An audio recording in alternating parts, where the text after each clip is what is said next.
Well, this was a good week across the board. And it's rare I can say that because Toqger. Speaking of Toqger, Toku Dio. It's continuing the theme that the train mechs suck. I guess that's really all I can say about it. I mean, it's just planting... I don't like it when the upgrade form for a mech gets boots and a bit of torso stuff and that's it. It's frustrating.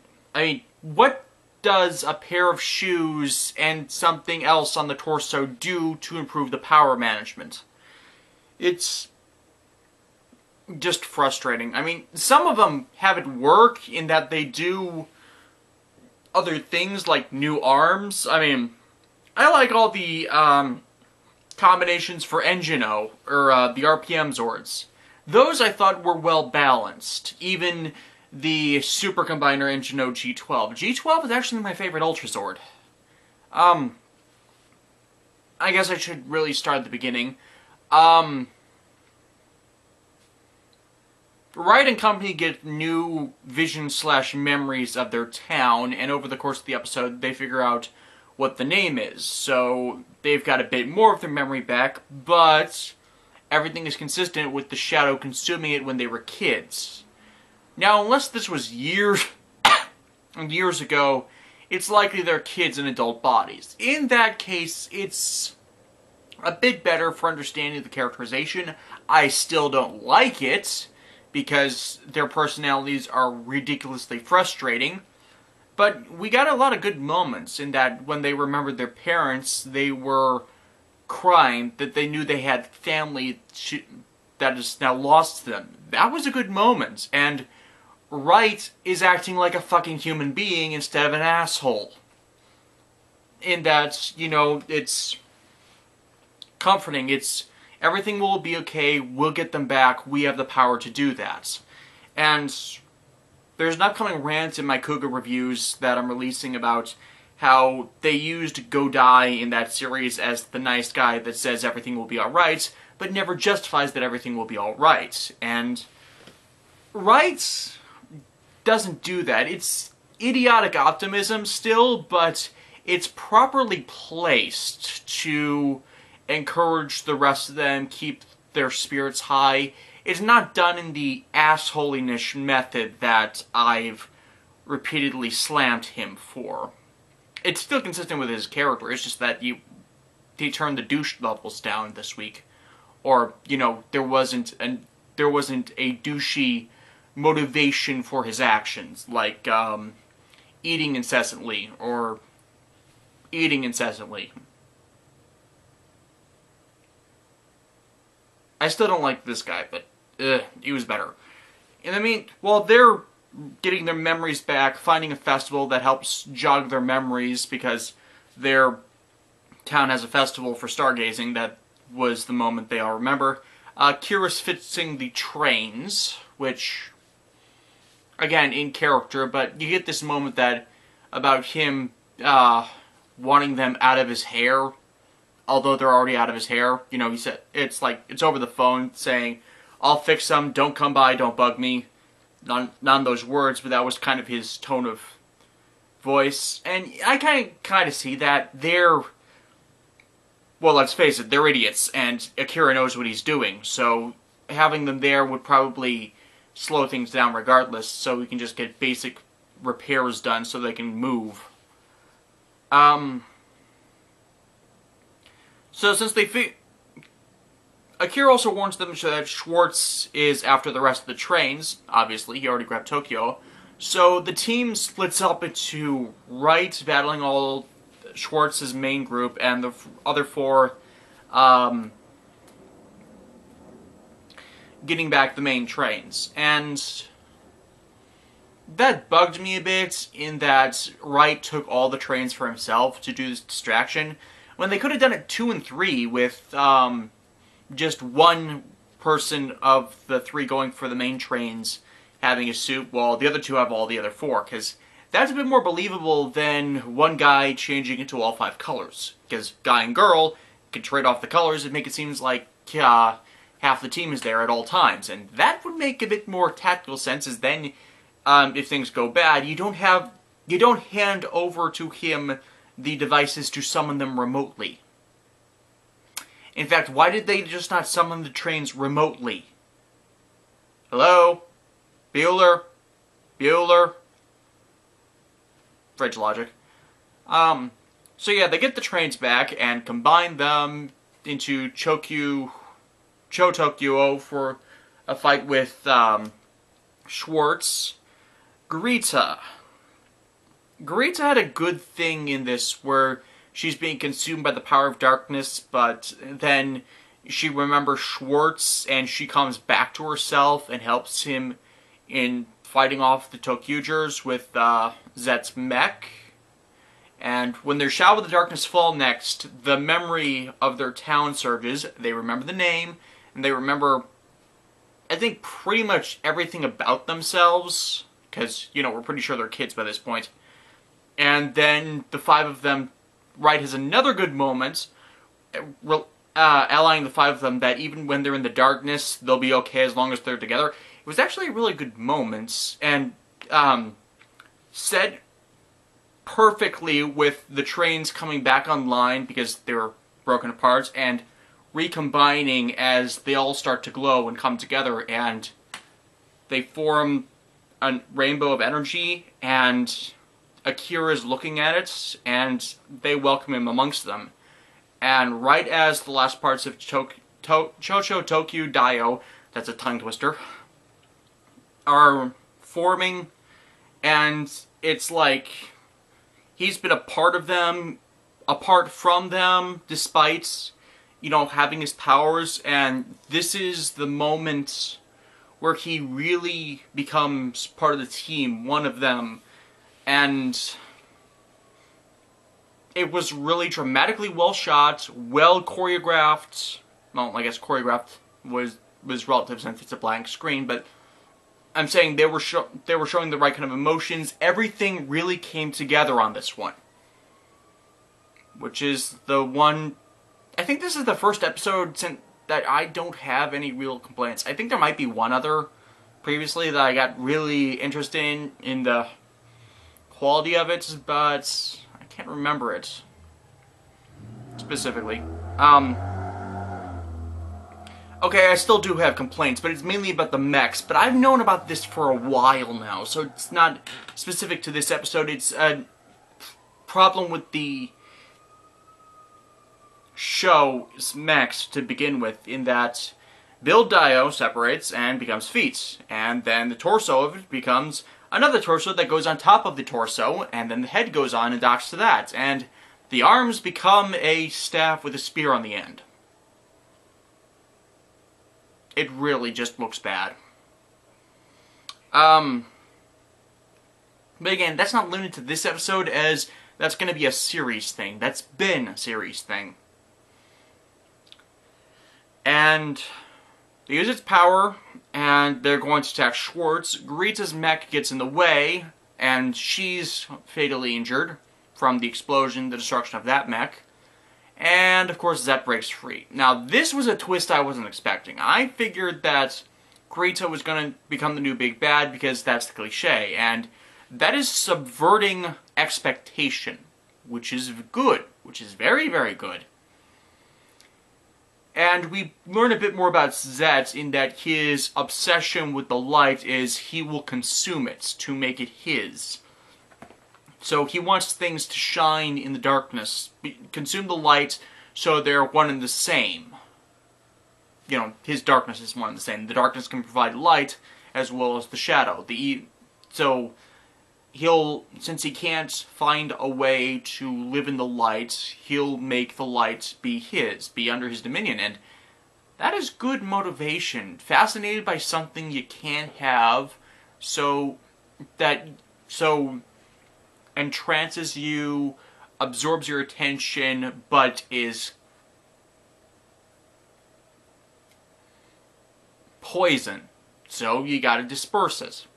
You gotta disperse it amongst everything that you are to see if you can take it in smaller doses and build up a tolerance.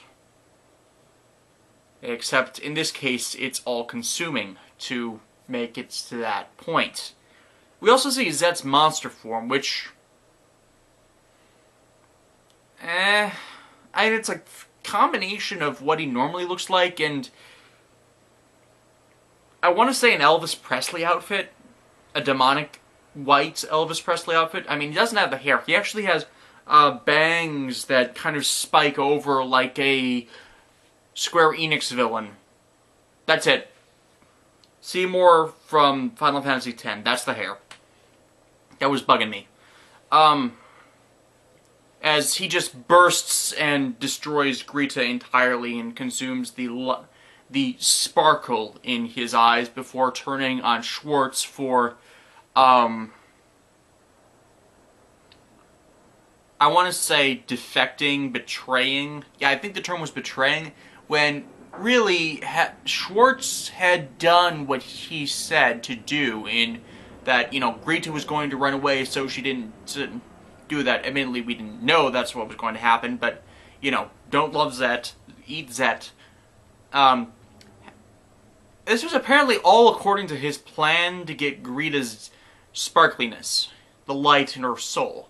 And as, I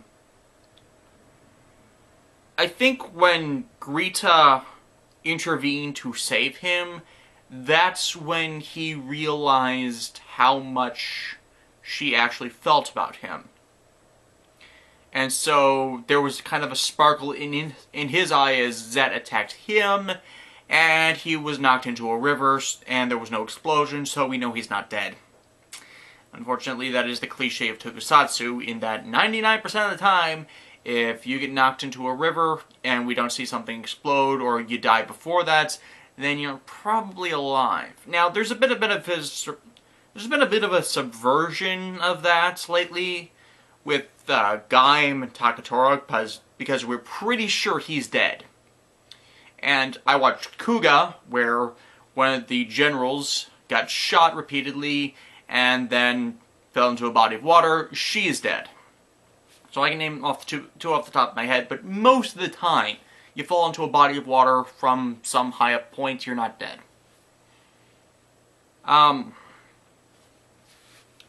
So Toqger's got a new plan. Zet's motivations are more understood, and he'll probably be cleaning house soon, since, well, Baron Noah's the next one. Not Baron Noah, Lady Noah, I'm blanking on names again. Gaim. Gaim was another Resolve episode, in that I think it's been a recurring theme with Kouta, in asking him the question, why do you fight?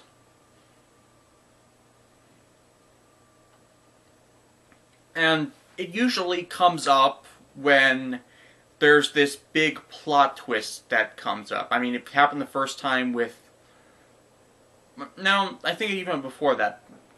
It's been a continuing theme in that everybody's fighting for their own reasons. No one's alliances are going to stay the same. The alliances aren't going to stay alliances because everyone's motivated by their own reasons to fight, to do what they do. And Kouta's has been consistently to protect people. And here's Redyu pointing out, hey, you're no longer human, this is no longer your world, why are you still doing this? And, playing the devil's advocate to just, let them die, make a world for you, and,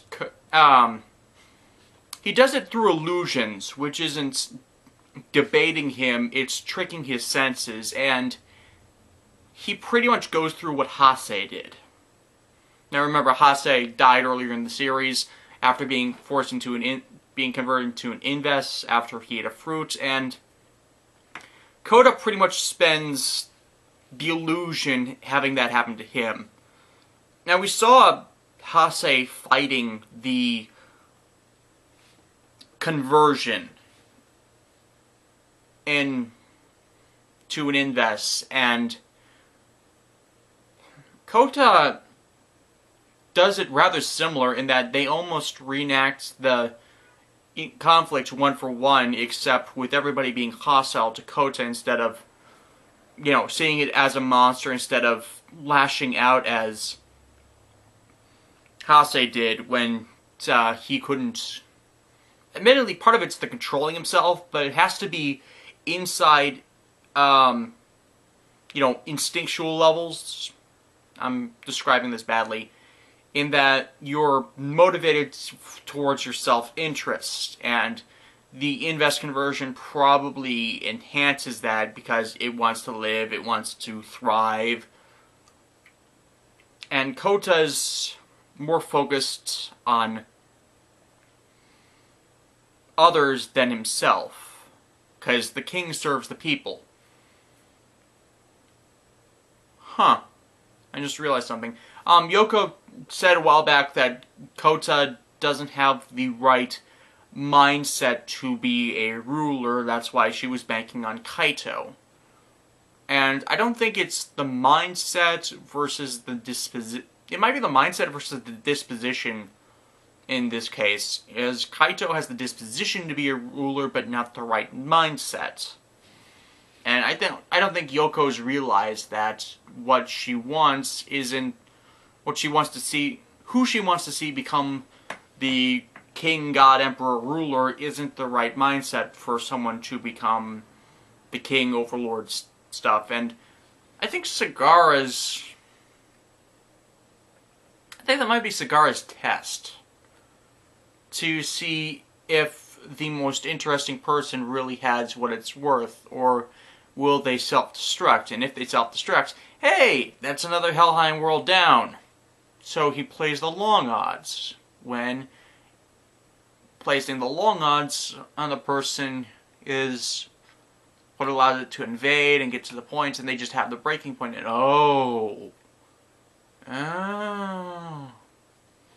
because Mai's got to be the queen, and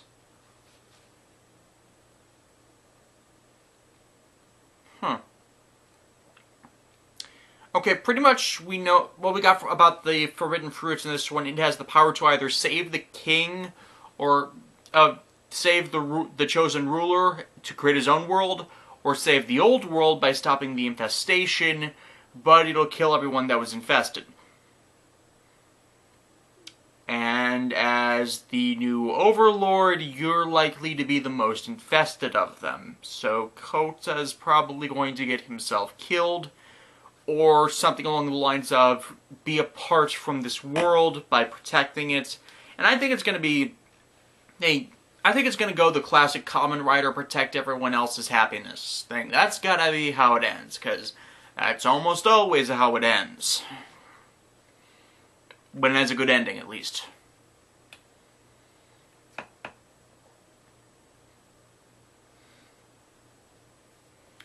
But yeah, he snaps out of the illusion because of Yuya. Yuya in this illusion is the Gaim. Is his Kamen Rider. He has Kouta's belt, because originally it was going to be Yuya's belt. Yuya never put it on. And I think that's the snap-out moment when Redyu makes that proclamation that he's become an overlord. He should be on the side of all the other overlords and the invests, and just take the world for himself, because, had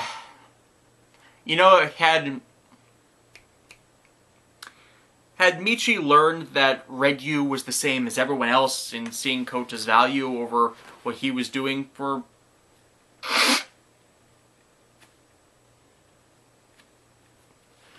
I think that's the thing with Michi. He's trying to get ahead by doing what everyone else says instead of being himself, and now that he's destroyed his... had it... Takador described Michi as his shadow, and, Michi wants to be his own person, except he's still stuck by all these things in his past. He's never claimed rights over them, and he's kind of destroyed himself and tried getting out of the shell instead of just doing what he wants. Okay, yeah, he did what he wants. I'm kind of confused on what I'm trying to say.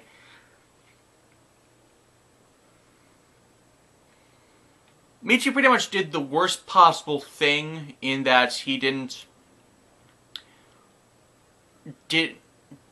it for himself, motivated for himself, and destroyed everything around him just to get what he wants instead of finding the way to do it and benefit others. And I'm just talking in circles to differentiate. Yeah, I am just talking in circles.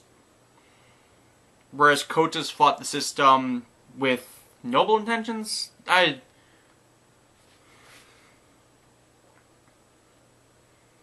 It's still the for others versus for himself thing, I guess.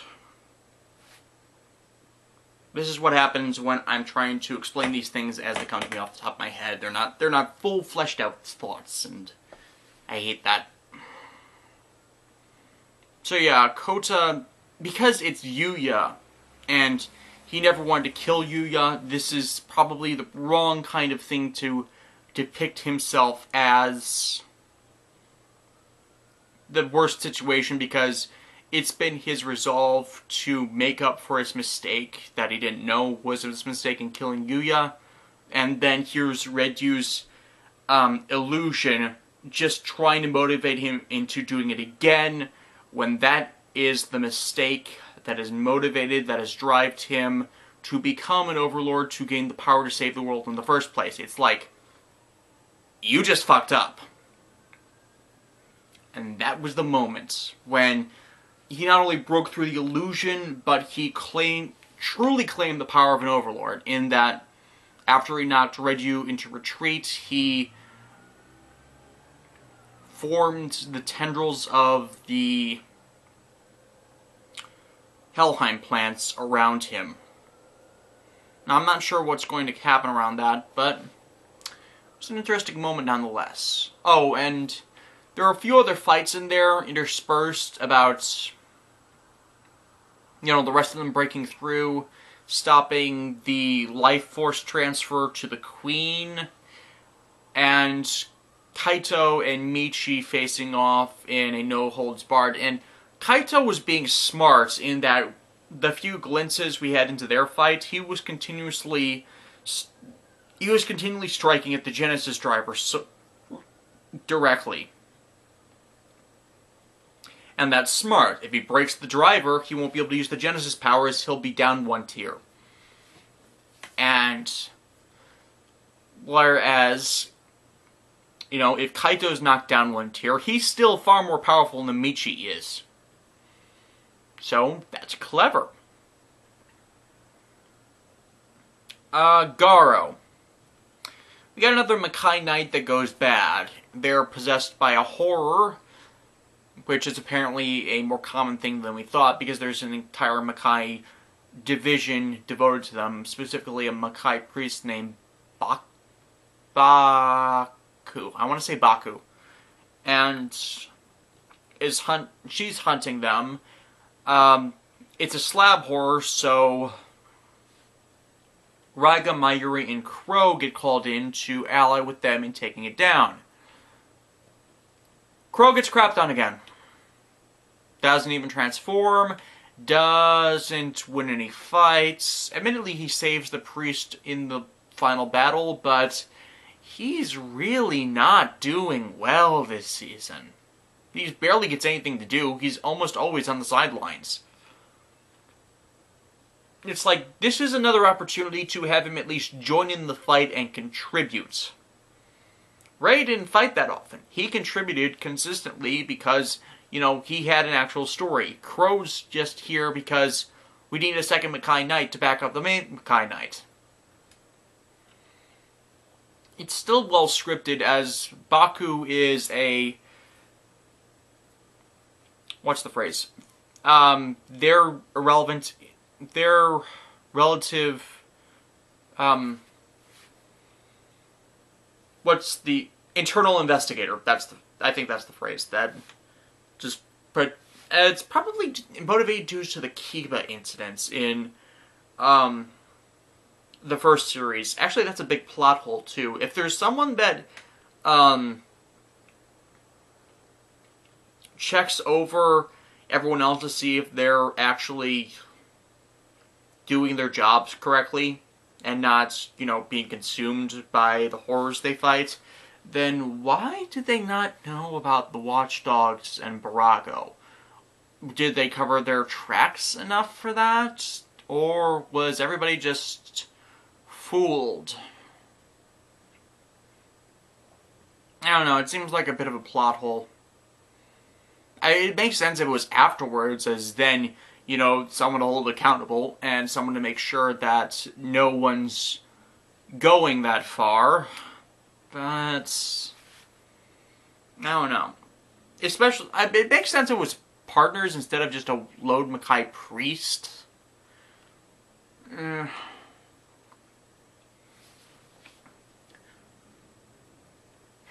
It's kind of different too in that the horror doesn't fully manifest. It's just in the clothes of the corrupted Mackay Knight with their corrupted Soul Blade sword, which shouldn't work that way, come to think of it, because the Soul Blades can only be carried by those with the truth in their souls, and, possessed body doesn't exactly have an untrue...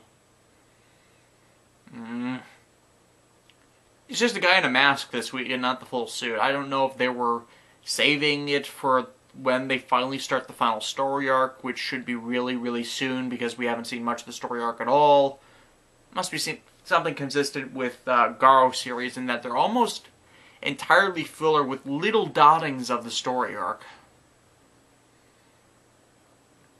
I guess. Yeah, not much more than that. Garo really is short to recap, as there's more visual storytelling than actual narrative, I guess. At least without writing down notes to every single little thing. Oh, there is one exchange in that the three fighters, the two knights and the priest fight. Crow gets his ass handed to him in hand-to-hand combats, and gets, when Koga faces off immediately afterwards with the woman, she concedes without even fighting him. And I think it's all... I've heard this explained to me before, in that the more skilled fighters don't even have to exchange blows. They can just go into a stance, and by reading the other person's body language, they can understand the expectation of how the fight will go. And Baku stands down because she can see that with his skill with the sword, she'd be pretty much done. I think they could have just, shadowed it or something, done some type of effect work. We were short on effects this week. I know, probably saving the budget, but it seemed kind of lacking. Still overall good, but it gets a bit into the nitpickiness with continuity, world building, and not using the guy that you've done nothing with all season. Yeah.